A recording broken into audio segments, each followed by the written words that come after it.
जय शिवराय मित्रांनो. आज आपण 8 जानेवारी 2022चे करंट बेसिक बघणार आहोत. तर तुमचे स्वागत आहे.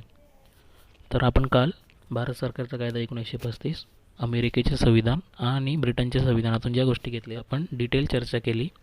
आज आपण Canada, Ireland, Australia, Germany, Russia, French, दक्षिण आफ्रिका आणि जपान यांच्या संविधानातून ज्या गोष्टी घेतल्या त्या बघूया. चला तर मग सुरू करूया.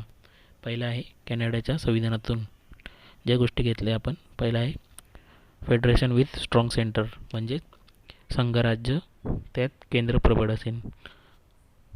आता भारतात कुठलाही निर्णय घ्यायचा असेल त्याचा अंतिम अधिकार हा केंद्राकडे असतो. तसेच कॅनड्यात सुद्धा केंद्र हे प्रबळ असते.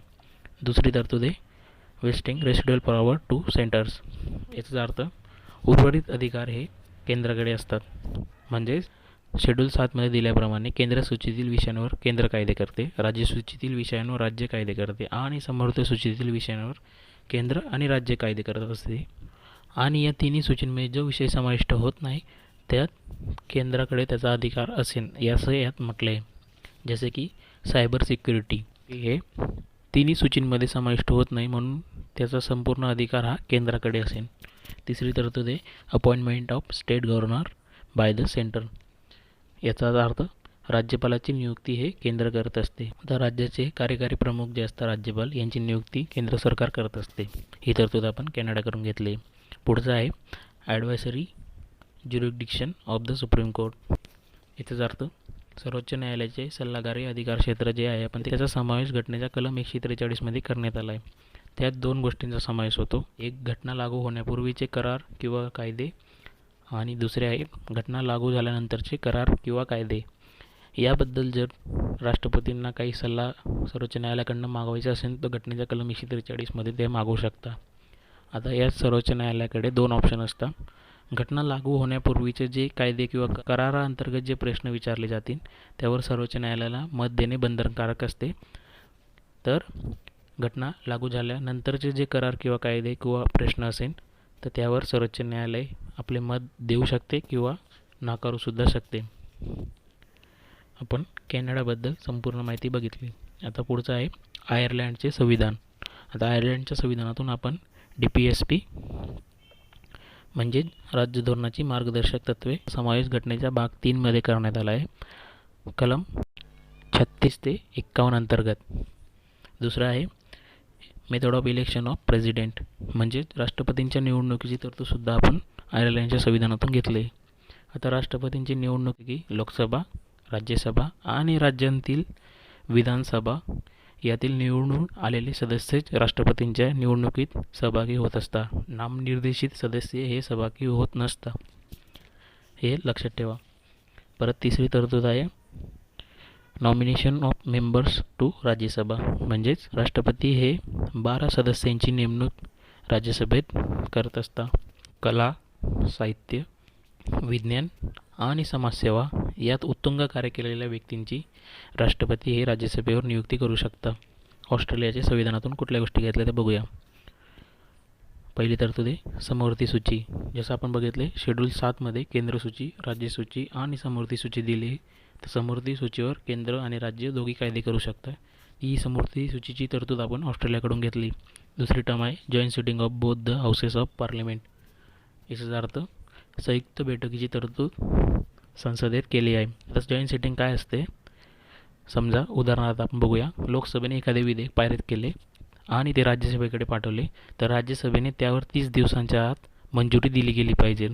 असे जर नाही झाले तर तेव्हा पेच निर्माण होतो. तो पेच सोडवण्यासाठी राज्यसभेची आणि लोकसभेची राष्ट्रपती संयुक्त बैठक बोलवू शकता. तिसरी टर्म आहे कोऑपरेटिव्ह कॉमर्स. दोन राज्यातील व्यापार जो चालत असतो त्यावर शुल्क आकारण्याचा अधिकार हा केंद्राचा असतो. एवढ्या गोष्टी आपण ऑस्ट्रेलियाकडून घेतल्या आहेत. जर्मनीच्या संविधानातून आपण घेतले suspension of fundamental rights during emergency. आणीबाणी लागू असताना मूलभूत अधिकारांचे निलंबन होणे. आता याला एक अपवाद आहे मित्रांनो, तो तुम्ही लक्षातच ठेवा. घटनेतील कलम 20 आणि घटनेतील कलम 21 हे कुठल्याही प्रकारच्या आणीबाणीत रद्द होत नाही. म्हणजेच राष्ट्रीय आणीबाणी, राज्य आणीबाणी किंवा आर्थिक आणीबाणी यात हे घटनेतील कलम 20 आणि 21 रद्द होतच नाही. आता जेव्हा राष्ट्रीय आणीबाणी ही युद्ध या कारणामुळे लागली असेल तेव्हाच फक्त घटनेतील कलम 19 रद्द होते. ही तरतूद आपण जर्मनीकडून घेतलेली आहे. पुढचा देश आहे रशिया. आता रशियाकडून आपण फंडामेंटल ड्युटीज घेतलेल्या आहेत. 42वी घटना दुरुस्ती 1970ने फंडामेंटल ड्युटीजची तरतूद घटनेत केली आहे. जेव्हा घटना 26 जानेवारी 1950 रोजी लागू झाली होती तेव्हा याचा समावेश घटनेत केला नव्हता. ही महत्त्वपूर्ण बाब तुम्ही लक्षात ठेवा. याची तरतूद आपण घटनेचा भाग 4 मध्ये केली आहे आणि त्यात फक्त एकच कलम आहे, ते आहे कलम 51 हे तुम्ही लक्षात ठेवा. त्यात सुरुवातीला 10 कर्तव्ये दिली होती आणि नंतर त्यात एका अजून कर्तव्याचा समाविष्ट करून अशी टोटल 11 कर्तव्ये देण्यात आलेली आहेत. आता पुढची टर्म आहे social economical and political justice in preamble, म्हणजेच प्रस्तावनेत सामाजिक, आर्थिक आणि राजकीय न्यायाची तरतूदसुद्धा आपण रशियाकडून घेतलेली आहे. आता फ्रेंच संविधानातून आपण रिपब्लिक म्हणजेच प्रजासत्ताक ही टर्म घेतली. प्रजासत्ताकचा अर्थ काय होतो? देशातील सर्वोच्च प्रमुख जो असतो त्याची नेमणूक ही देशातील नागरिकांकडून केली जाते. यालाच प्रजासत्ताक असे म्हटले जाते. ही तरतूद आपण फ्रेंचकडून घेतली. हा प्रश्नसुद्धा विचारून झाला आहे. आणि दुसरी टर्म आहे liberty, equality and fraternity in preamble, म्हणजेच प्रस्तावनेतील स्वातंत्र्य, समता आणि बंधुता ही टर्म आपण फ्रेंच संविधानातून घेतलेली आहेत. आता पुढचा देश आहे साऊथ आफ्रिका.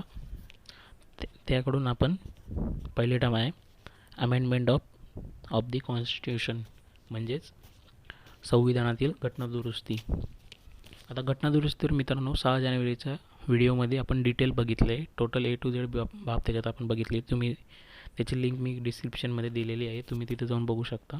घटनादुरुस्तीचा समावेश घटनेतील भाग 20 मध्ये करण्यात आला आहे. कलम 368 घटनादुरुस्तीबद्दल संविधानात आहे, हे तुम्ही लक्षात ठेवा. परत पुढची टर्म आहे election of members in Rajya Sabha. राज्यसभेतील निवडणूक अप्रत्यक्ष पद्धतीने होत असते. ही टर्मसुद्धा आपण दक्षिण आफ्रिकेकडून घेतलेली आहे. इथे आपण राज्यसभेतील निवडणुकीबद्दल घेतले, तर आयर्लंडच्या संविधानातून आपण मागे बघितल्याप्रमाणे फक्त नामनिर्देशित सदस्यांची तरतूद आपण आयर्लंडच्या संविधानातून घेतलेली आहे. तर दक्षिण आफ्रिकेकडून आपण राज्यसभेतील निवडणुकीबद्दल तरतूद घेतलेली आहे, हे तुम्ही लक्षात ठेवा. यावर प्रश्न विचारले जाऊ शकतो. बऱ्याच वेळेस आपल्या इथे कन्फ्युजन होते. आता पुढचा देश आहे जपान. जपानकडून आपण प्रोसिडर इस्टॅब्लिश बाय लॉ, म्हणजेच कायद्याने स्थापित प्रक्रिया, याचा समावेश आपण घटनेचा कलम 21 मध्ये केला आहे.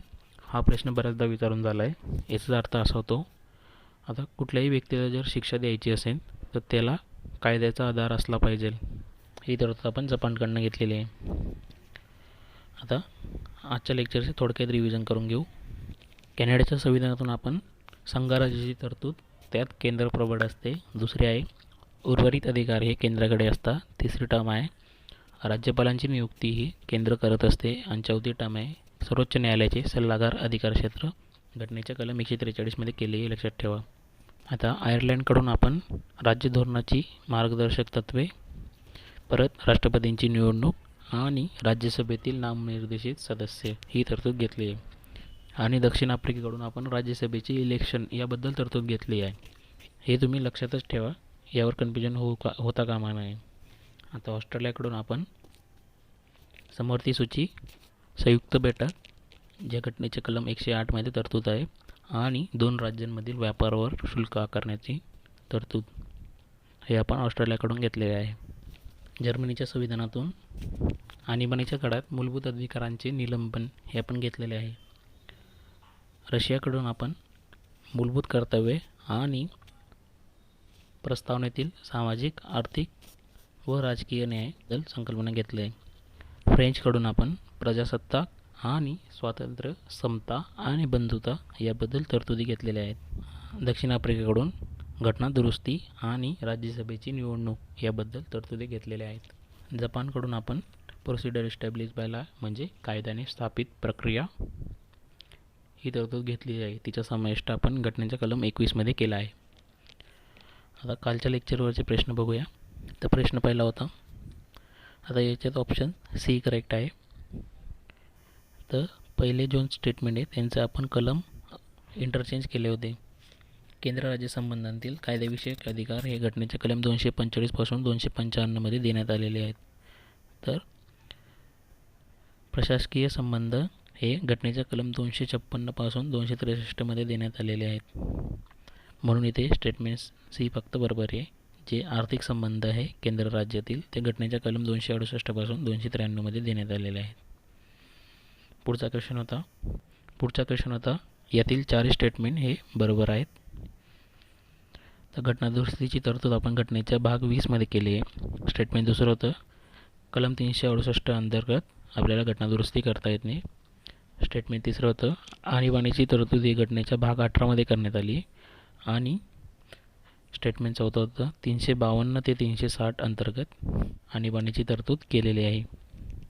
यातील सर्व स्टेटमेंट बरोबर आहेत. आता कालच्या लेक्चरचे प्रश्न बघूया. तर जोड्या लावा संबंधीचा प्रश्न आहे. तर भारत सरकारचा कायदा 1935 अंतर्गत परत ब्रिटनचे संविधान आणि अमेरिकेच्या संविधानातून ज्या तरतुदी घेतल्या आहे त्याबद्दल जोड्या लावायचा आहे. याचं उत्तर तुम्ही कमेंट बॉक्समध्ये द्याल अशी मी अपेक्षा करतो. आणि मित्रांनो, आजचे लेक्चर जर तुम्हाला आवडले असतील तर नक्की प्लीज एक लाईक, एक शेअर, एक सबस्क्राईब नक्की करा मित्रांनो. धन्यवाद. जय शिवराय.